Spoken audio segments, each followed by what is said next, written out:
Hey team, this is Salma from Discover My Business. I actually came across your ad on the first page of Google while going through a lower search, and it clicks me that you are missing caller extension, citing extensions, and also a phone number.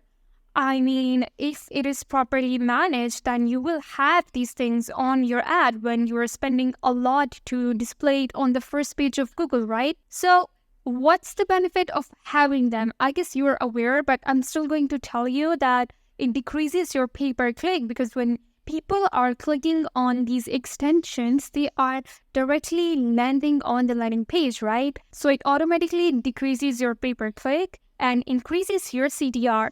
I mean, let's see an example of one of our client who has description, call out extension, and also a phone number.